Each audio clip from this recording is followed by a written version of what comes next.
So for relying parties accepting MDLs, it's a natural question to ask, well, what do I do? How do I know that my MDL or the person presenting the MDL is compliant with Real ID or it's even trusted at all?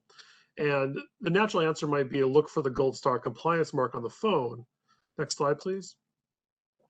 But we can say that this is absolutely and definitively wrong. The phone should never be used as a flash pass because the phone screen and the information presented on it are not secure.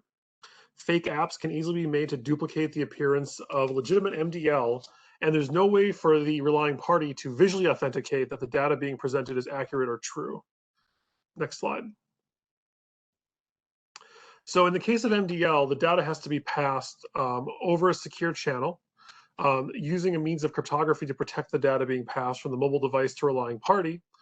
And all of the data that is being passed will be cryptographically signed by its issuer.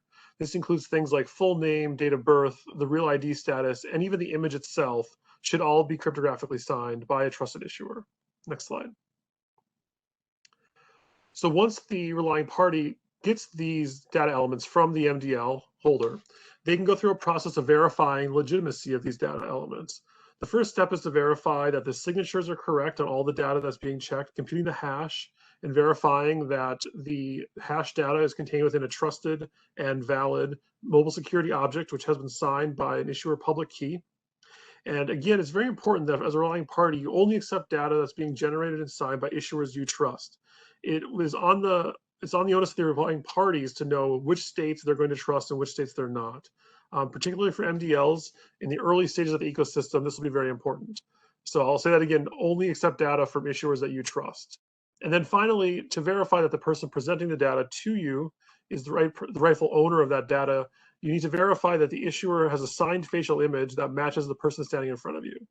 This match can be done through a visual in-person comparison by comparing the photo that's been generated and signed by this issuing party with the holder that's standing there, or it could be done through a facial recognition algorithm, which does a match of the individual standing in front of you with the signed trusted image. One important point is that that image match should only be done using trusted hardware. In this case, hardware the relying party controls. It's important to remember that only images that the relying party captures or images that are signed by the issuer should be trusted. So with all of this data combined, the relying party is able to trust that the issuer generated the data and it belongs to the rightful holder. But that doesn't simply establish trust itself.